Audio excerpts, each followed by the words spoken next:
បាទសួស្តីបាទ January លក់ពូជឈើបាទថ្ងៃទី18ខែវិច្ឆិកាបាទតែមុននឹងមានទុំច្រើនបងប្អូនបាទនេះបងប្អូនអាចកំងយកទៅទិញយកទៅហូបបានបាទគឺក៏យកទៅក្លុកធ្វើជាទឹកក្លុកក៏បានបាទហើយផ្លែឈើមានសារៈប្រយោជន៍ណាតែមុននេះបាទតែមុនមានប្រយោជន៍ចំពោះសុខភាពបាទនេះផ្លែមានទុំច្រើនបាទ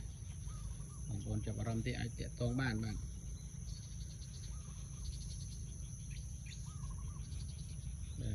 ទីតាំងស្ថិតនៅភូមិសំរិទ្ធ